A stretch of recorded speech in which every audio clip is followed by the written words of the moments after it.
What man is both in the Major League Baseball Hall of Fame and the Pro Football Hall of Fame? It's only one person. You forget 90%.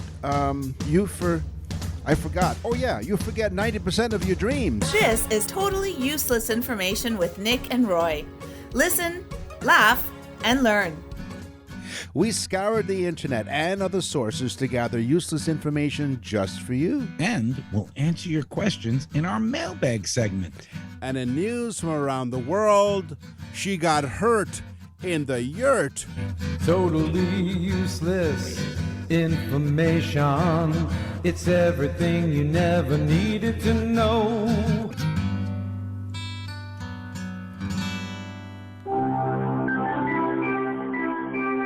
Sports. Play ball. This is something we haven't heard in a while, the sports theme. I'm wearing my baseball cap, I have my cup, and I have my shoulder pads. I'm good to go, and my spikes. Wear that for baseball, or you just like the way it feels? I just like the way it feels. Do they rub down baseballs with mud? Fresh baseballs right out of the box in Major League Baseball are too slippery. All Major League. The ball is too slippery. The ball is too slippery. You don't want slippery balls on the baseball field. Oh, you never want to grab a slippery ball. No. You know, you always want your ball to be firm and ready to go, where you can grab onto it without slipping off. All Major League Baseball. Been many accidents where you slip off your ball. That's right. That's why they're stealing bases. And all Major League Baseball game balls have been rubbed down before the game using a special mud from a top secret location somewhere in New Jersey. It's probably anywhere in New Jersey. That's right. They just don't want it's a muddy mess. Yeah, it has nothing to do with any of the properties, just because they just don't want anybody to know They where. originally wanted to wipe it down with garbage, and they were going to use New York as the place to get it all. But That's no, right. they said, let's use the mud crap from New Jersey. Yeah, somebody once said it's not the Garden State, it's the garbage state. Hello, people from New Jersey. Thank you for listening. Thanks for listening. The old NJ. So this has been true for games played in the American League since 1938, and for most major and minor league games in the United States since the 1950s. Oh, so the balls are rubbed down. That's right. I always like a good ball rubbed down myself, Right. you know. Sometimes I pay for it. Woo! Barry Bonds. Yes. All-time Major League home run leader. Yeah. He is the only member of a club called the 500-500 Club. Which is? 500 home runs and 500 bases stolen. Oh, wow. In fact, he's the only member of the original 400-400 Club, which he broke the records to 500-500. Nobody is even close.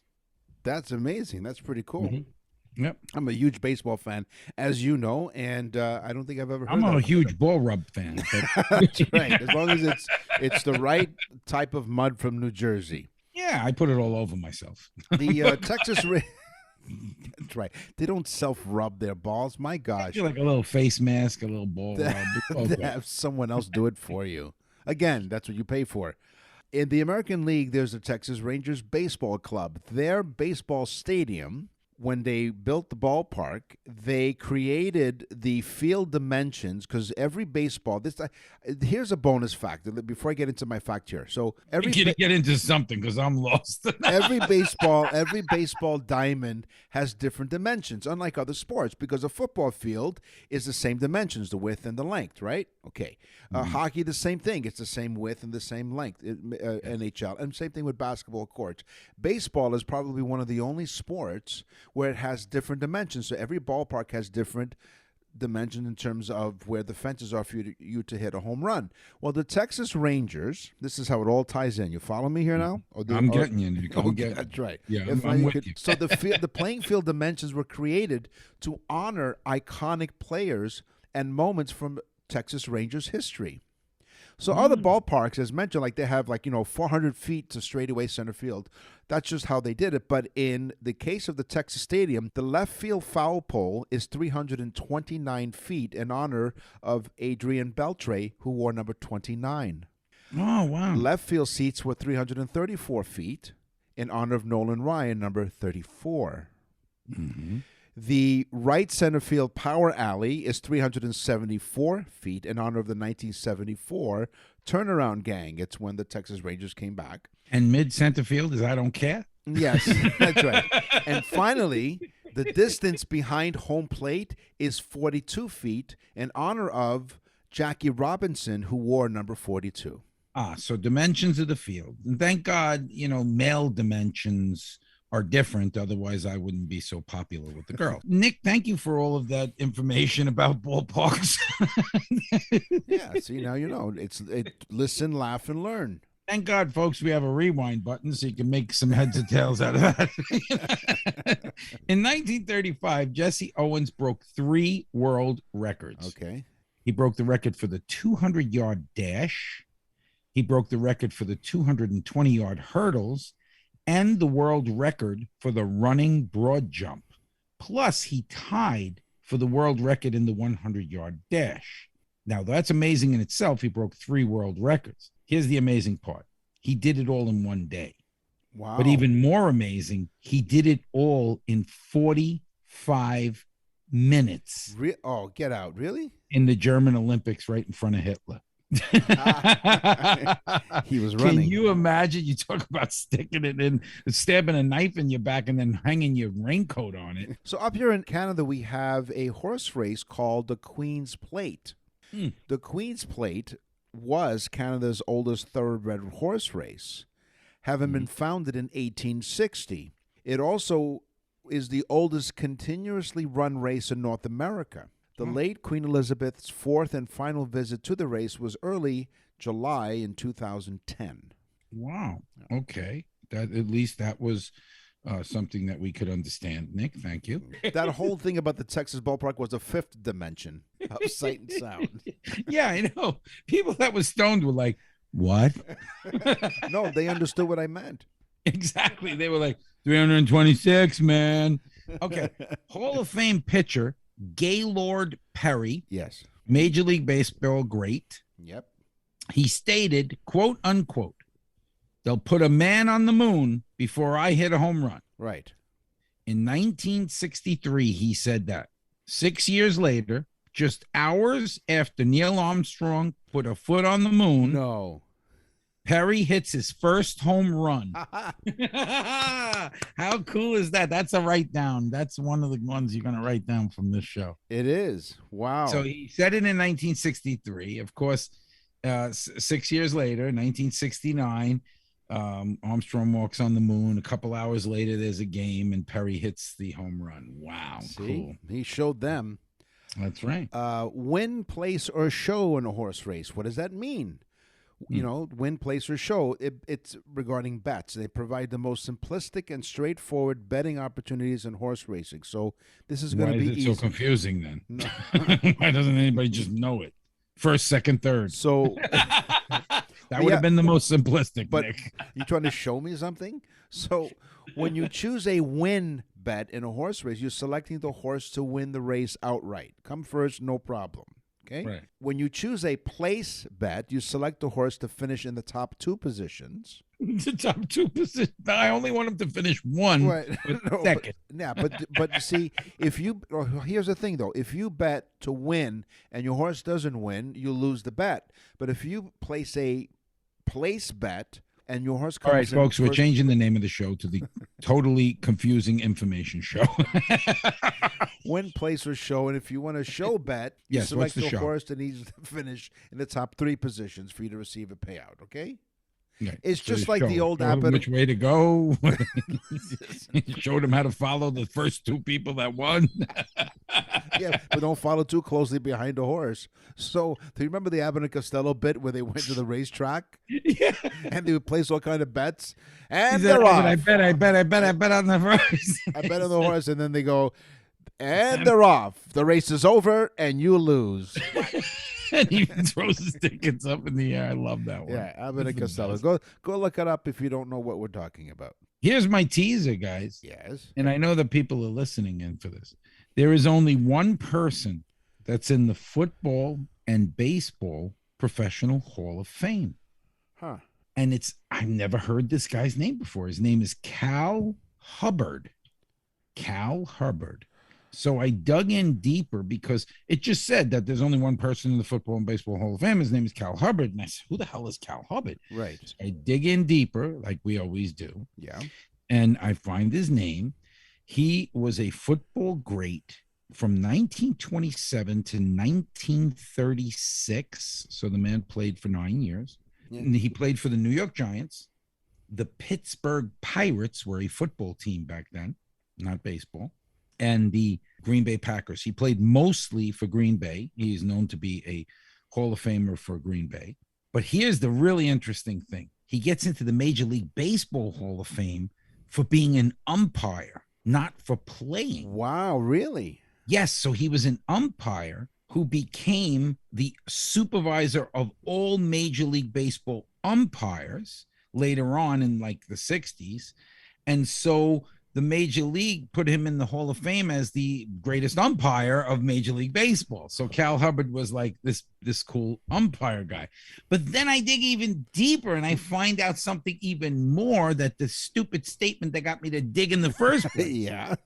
He's also in the College Football Hall of Fame for football. So now this man is in 3 professional Hall of Fames: college football, pro football, and Major League Baseball. The only person to do that, his name is Cal Hubbard. We are on the iHeartRadio Talk Network. We are on Newstalk 1010 in Toronto. We're all over the place. CFRA in Ottawa. CJ Like dog poop. CJAD. Okay. CJAD in Montreal, CJBK in London, CKTB in St. Catharines, CKLW in Windsor, AM 1150 in Kelowna, BC, and CFAX in Victoria, BC. So we are And coast to coast. LNMOP. Yes. Coast to coast in Canada. We're also in 65 different countries. Nick and Roy will continue with totally useless information.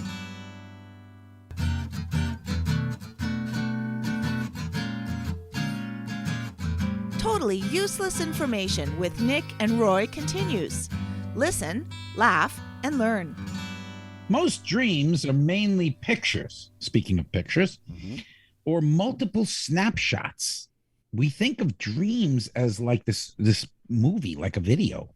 But in reality, most dreams are snapshots. So we look at the picture and then go on to the next picture. So our brain is actually kind of linking them together, but they are a series of snapshots. We don't dream in a kinetic motion. Ooh, I like that. Yeah. I just made that up. I don't even know if it fits. What if you're what if you're in Connecticut? Does you have kinetic motion there too in Connecticut? Yes, the Connecticut motion. Sure. Oh yeah, that happens. You know, also little sound and of course little movement, because they're snapshots. But most dreams have no sound. We input the sound as almost a narration of our own mind. The fine people at MIT and other institutions have created a community dedicated to advancing the field, lending it to legitimacy. Pocket protectors. No. Expanding further research on this. A device that not only helps people record dream reports, but also guides dreams towards a particular theme. Oh, wait a minute. So researchers from the Media Labs, they're guiding your dreams towards a particular theme.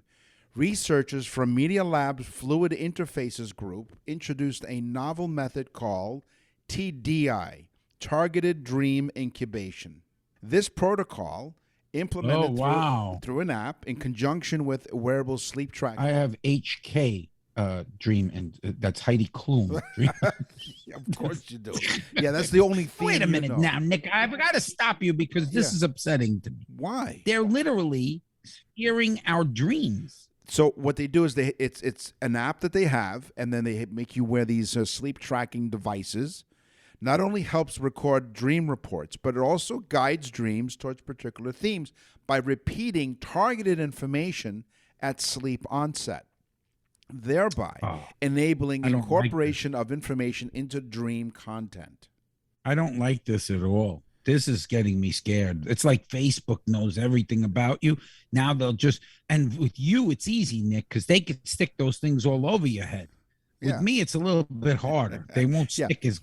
Yeah, but they can. But then taking them off really hurts. with all the hair that you have. If you, I think that's if you wake up and forget about it and put a jacket on and clothes and go to work, you'll have those things and wires hanging off your head. That's right. And I am wired. Absolutely. So that's quite something at MIT and other places checking this out. Why are dreams so different than reality? Well, the part of our brain that makes sense of everything we see and do. So the part of the brain that literally says, this is normal, this is abnormal, is shut off during dreaming. Oh. So everything that we see and do is basically out of control. Our brain doesn't put it back into where it needs to go or have a conscience or a set of rules. So you can dream about doing anything and saying anything and being anything that you want.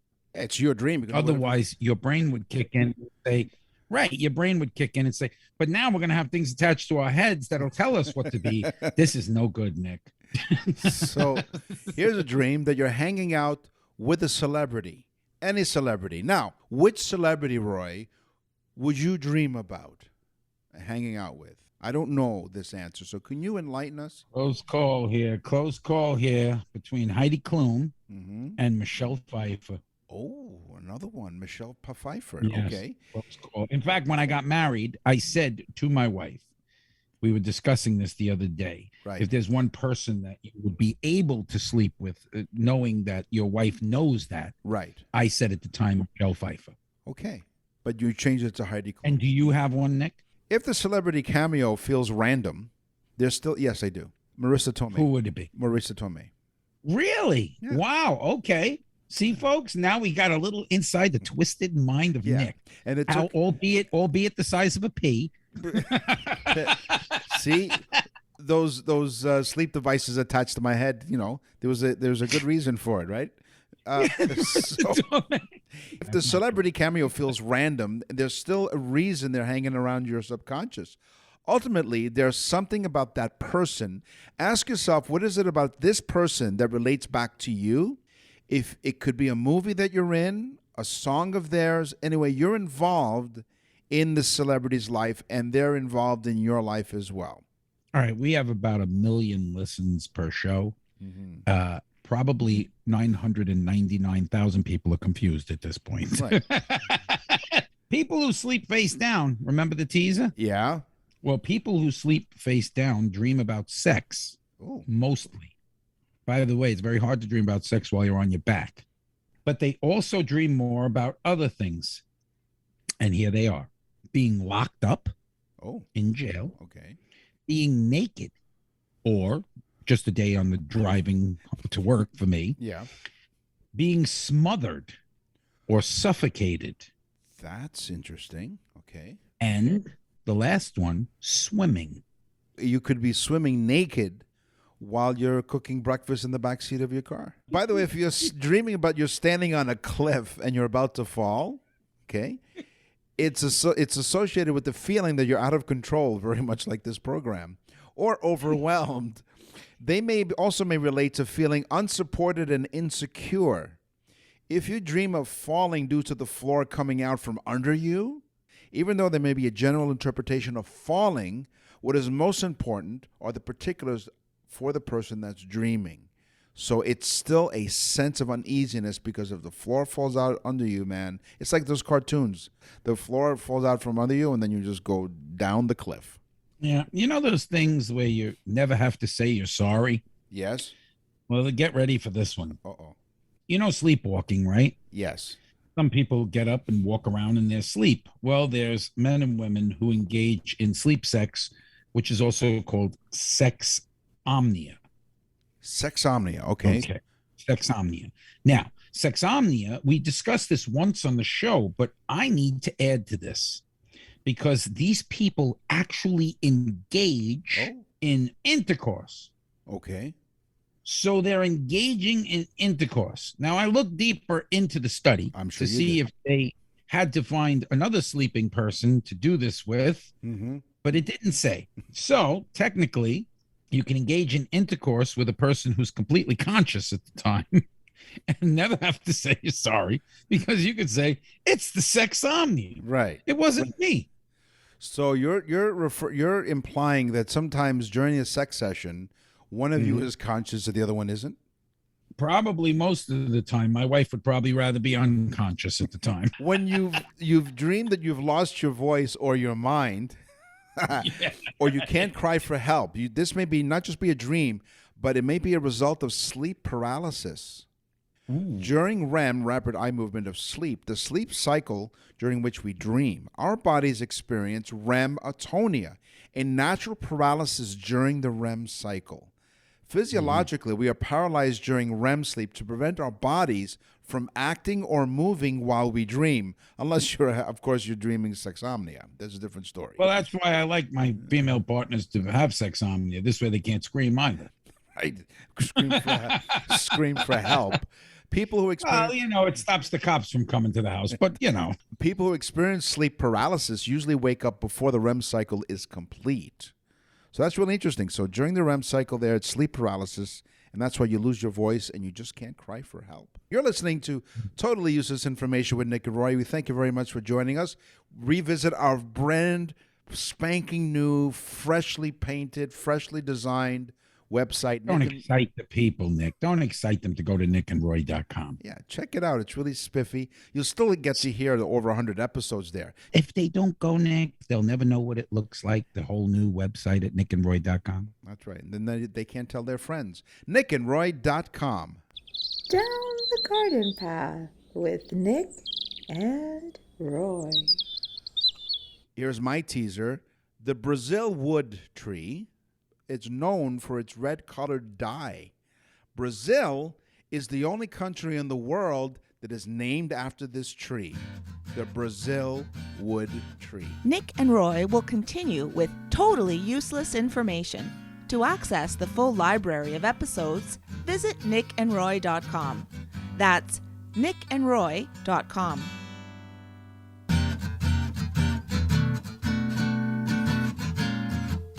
You're listening to Totally Useless Information with Nick and Roy. Listen, laugh, and learn. So I did like all states, with the sex thing. It's just the state of mind I was in. It usually is, yes. The state with citizens who are most likely to hit it and quit it. Oh. Then mash it and dash it. Is it Wyoming? No, but thank you for bringing that up. Yeah. Now, I'm not going to say it. Of course, I'm talking about one-night stands, okay, which they call hit it and quit it. Okay. That state would be Massachusetts, okay? Really?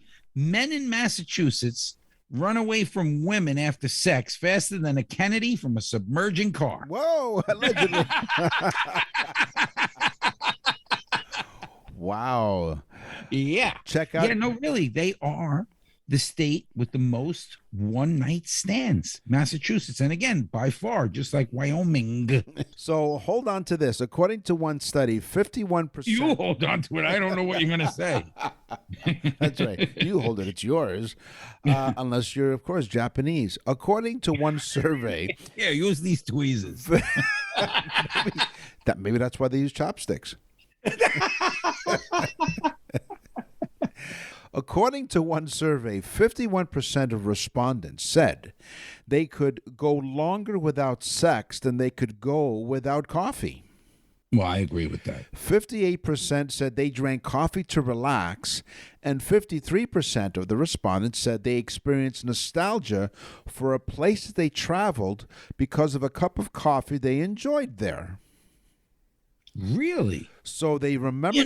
That's true. That is so true. My wife and I always say Aruba has the best coffee. We went to this place and they had great coffee. We do that. We do that. But honestly, we have sex as well, but we do want the coffee first. That's why I say I can't remember the last time I had a great cup of coffee right over there. Yeah, I know. We went to one time to this beautiful beach in Aruba, and we're looking. The sunset's amazing. We just got there, and I was like, "Look at how romantic this is." And she was like, "Let's get a cup of coffee." And that's it. That was your proposal, wasn't it? Let's go get a cup of coffee. Yeah, right, exactly. Starbucks is like what, 12, 15, $20 a cup? Something like that, exactly, just as much as an Crazy. engagement ring. Hey, thank you very much for joining us week after week. We really appreciate it. As we mentioned, over 65 countries now, and all over Canada on the iHeartRadio Talk Network, coast to coast to coast. We thank you And for your do we support. tell the people, Nick? Do we tell the people that we do a thing called birthday messages? Oh, yes, those things, yes. Yes, at nickandroy.com, you go on, you click on the top bar, birthday messages. It is the greatest gift that you could ever give someone. If you say, I have somebody that has everything, they don't have this. Go on, you click on it, you can listen to a sample. We do a show based on that person's birth date. We do like a little mini show for them. It is awesome. People are raving about it, but you have to go listen to it to understand it and then get it for somebody you love. It is personalized. Every single one has information, like Roy said, totally uses information about the day that they were born. nickandroy.com/birthdays. Animals, animals, animals, crazy animals. I think that was the very first jingle you ever sang, I think. So ridiculous. 130 some I'm odd years playing the ago. keyboards. So Roy and I were saying this, okay, we're doing this show called Totally Useless Information with Nick and Roy. We have to come up with some topics, okay? Well, what about animals? Okay, let's talk about animals. Okay, we need an intro for it. And then Roy sat down at his keyboard. Animals, animals, animals. And you know how hard it was to get the elephant and the tigers in the room? Yeah, there was an elephant in the room. I couldn't figure out why. Say hello to the Slippery the sea lion. Yo, Slippery. That's right. Speaking of Slippery. Slippery the sea lion was a California sea lion who in June of 1958 escaped from the Marine Mammal Park in London, Ontario, right here in Canada. Did he go out with the customers at the end of the day? No, actually, Get out of there. no, close. The What, he animal, put a costume on or something? and walk he out? swam down the Thames, I guess, to Lake St. Clair. Ooh, so he got out through the water system. To the water system, but here in London, Ontario, not London, England, and to the Lake St. Clair, down to the Detroit River to Lake Erie. Wow, this guy got away. Finally got caught near. This is like Shawshank Redemption. It was. And this Slippery the sea lion was caught near Sandusky, Ohio, by Wow. employees at the Toledo Zoo. The escape and subsequent sightings generated a considerable media frenzy. So now he's a sea lion. Slippery the sea lion, that's correct. Right. So they said, we have an all points bulletin. And It was slippery. like, this is a lion hunt instead of a manhunt. That's right. It's a lion hunt. A slippery lion hunt. Rumors persisted for decades that park employees had planned the escape as a publicity stunt. Oh, A no. custody dispute. There's always. was Slippery in on it? We're not sure. He said, "You know what, Slippery." Like there's a lot of smelts in it for you. Big bag of smelts. So the sea lion farts because whoever smelt it dealt it. A custody dispute staged by the Storybook and Toledo Parks may have contributed to the impression. Slippery, or Slip, as he was known later on, Oh, died. they gave him an AKA. Yeah, that's right. Slippery or Slip. You know, his close friends call him Slip. He died in January 1967. Oh, so he dies a few years later. Yeah, so Slippery is no longer with us. Wow. Yeah. So we can't really make fun of him, No, we even though can't. he's a convicted criminal. He's a fugitive slippery sea lion. Wow. Speaking of slippery, Yeah. here's a great segue. Snails are freaky. Their sleeping habits are defined as what's considered manic. They can nap for a few hours and then stay awake for days. Or they've been known to hibernate for up to 3 years.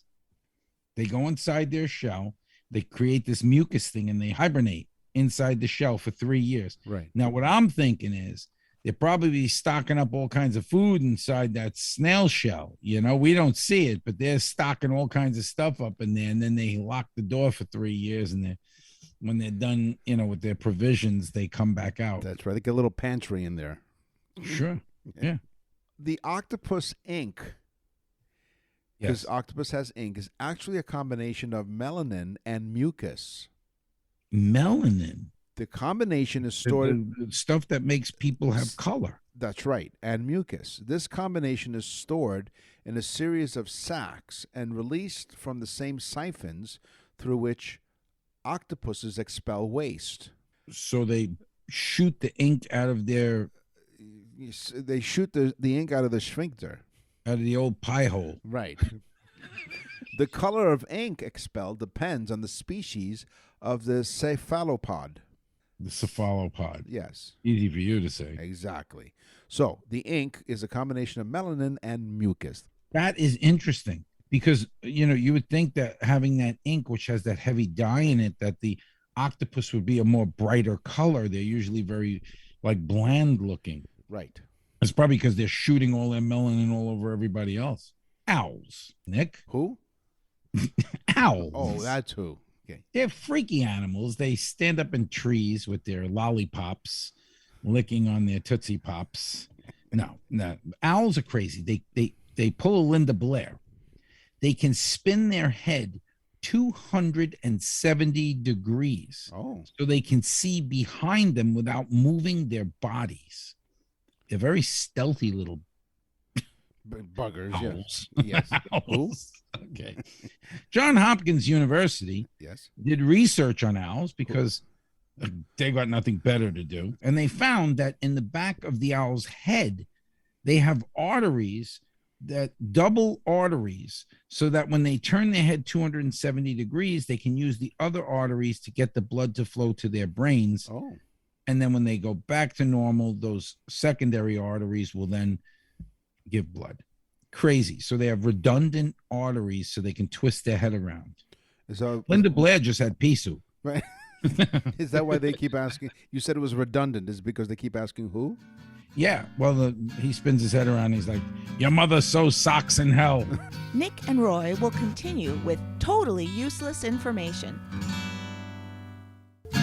You're listening to Totally Useless Information with Nick and Roy. Listen, laugh, and learn. What's in the mailbag? What's in the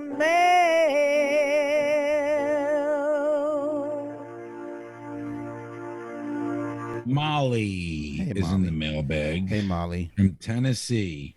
She says, I just love your show. You make me laugh, but I also really learn a lot. She said, please keep up the good work. And please, can you do 2 shows a week? Well, Molly, no, I'm sorry. Thank you anyway, though. No, she says, the birthday message to Joe is the one you just did for my husband. Well, I guess she just got one. I remember doing a Joe. Yeah. I don't want to give out his last name, but I do remember giving a Joe.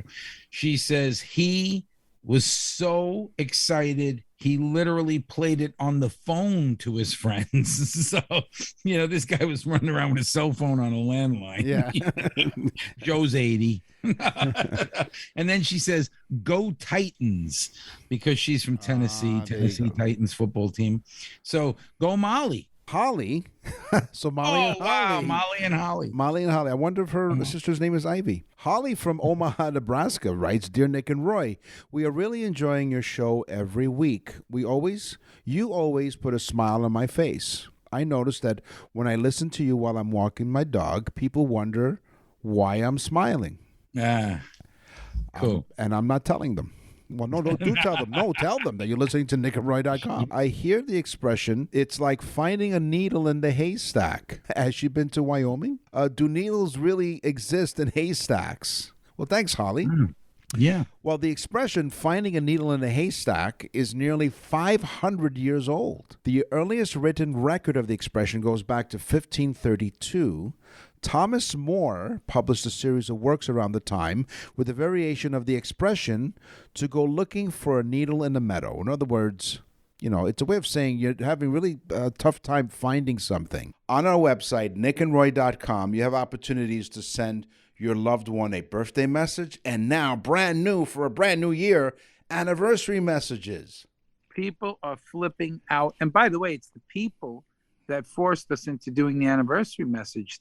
We had so many requests for anniversary messages. Could you do an anniversary message? Could you do it just like the birthday? Folks, if you don't know what we're talking about, go to nickandroy.com, click on birthday message. You are going to see it's a mini show that we do with all totally useless information for your loved ones, and they are going to flip out. They are going to, I'm telling you, they send it to everybody. We get comments from people, friends of theirs, that, oh my God, how do I get one of these? How do I do, So nickandroy.com, go on birthday messages. It is the greatest gift of all time, and it's inexpensive. Exactly. Website is nickandroy.com. And now for something completely useless. It is physically impossible to lick your elbow. I don't know. I don't know about that. I'm going to try it right now, Nick. No. That's not your elbow. No, you can't really get to it. You're right. Boy, am I flexible. Well, that's why you can record once a week. The reason being that from any angle that you take your tongue is instantly too short to reach the tip of your elbow.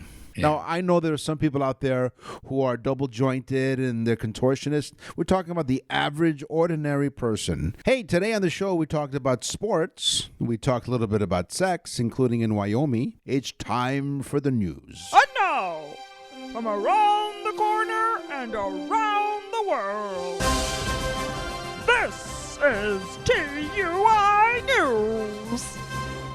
An outhouse is probably a good place to be if you're going to have the crap scared out of you. Shannon Stevens visited her commode in Chilkat Lake, Alaska. Turned out to be a heart-stopping... Let's stop for 1 second. Yes. Chilkat. Oh, I'm sorry. Chilkat Lake, Alaska. I think the listeners are going to think it sounded like Chilkat. I apologize if I wasn't enunciating. Because I was breaking out the thermals just thinking about it. But go ahead. It was a heart-stopping experience at the outhouse, probably a little bit painful. The moment when she came butt to face with a curious bear. What? She was in the outhouse? She says, I just sat down and the thing bit me right away. I jumped up, screamed for my brother. Eric Stevens came running over from his yurt on his property. When you heard yurt? It's one of this, like a little tent. It's like a little outdoor tent, okay? When he heard his sister scream, he ran towards the outhouse and found his sister with a puncture wound on her butt. She was still standing there with her pants down, he said. Wait a minute. The bear was in the hole? Yes. What, he bit her and got out? Oh, hold on. Let me read the story. Let me read you the news. I'm still in the yurt. She got hurt in the yurt. She was still standing there with her pants down, her brother said. What bit you? Where is it? And boy, do you look hot. No. And she said... That's strange, but go ahead. Dear Penthouse. No. She said the bear is in the hole. Her brother... No, Jesus. It gets worse. Her brother shined the headlamp and opened the lid. Was like, well, bend over. No, go ahead. Not that hole. And right there... Okay, he's still in the hole, the bear. Took the lamp and he shone it on the hole, and right there at the level of the toilet seat was a cinnamon-colored bear face. Cinnamon. Why? He was probably white before he went into the hole. He was only cinnamon because he was in a poop hole. My God. The guy actually gave a color. His face, it was big enough to fill the hole, according to the brother. The siblings bolted from the outhouse in fear, returning to the yurt to treat Shannon's wounds. Yeah, because when a bear's around, you always want to have at least 1 inch of gauze to protect you. 1 inch of canvas. Yes. That's really a lot of protection against a bear filled with poop. It was a cinnamon-colored bear face. A wildlife biologist, Carl Kosh, with the Alaskan Department of Fish and Game, who investigated the incident, believes Stevens encountered a black bear, but isn't sure if she was bitten or simply swiped with a paw. Oh, but Kosh said that he's never heard of... Might have given her a good spanking. It's Smokey. He's like, don't do forest fires. And hey, baby. Back that up. She's got a boo-boo on her butt. The experience has changed the way Shannon will approach her outhouse. If nothing else, she says, I mean, I'm definitely going to look down in the hole next time. Yeah, she's going to have some bowel problems from the future on. I mean, really. I've heard of snakes coming up, Yeah. rats in the toilet, but a cinnamon-colored bear. Cinnamon-colored bear. He was looking for cinnamon buns. Too bad it was his sister. I know. And not just some strange girl. Yeah. Again, dear Penthouse. That would have been interesting. And that's news from around the world, and that's all the time that we have for this week's episode of Totally Useless Information with Nick and Roy. We are going to scour the internet far and wide and find out more useless information for you guys next time. Yeah, so for up until next week, me and Nick will be in the yurt. No, it's a yurt. I had no idea. A yurt. It's a I had yurt. no idea what a yurt was. I still wouldn't call it a yurt. I'd Yeah. call it a tent. Yeah. Then again, some mornings I wake up with a TV. Thank you so much, everybody around the world, for listening in. So tell a friend about the trend. I'm Nick. And I'm Roy. Totally Useless Information with Nick and Roy is a production of nickandroy.com. Visit nickandroy.com to access the full library of episodes or wherever you get your podcasts.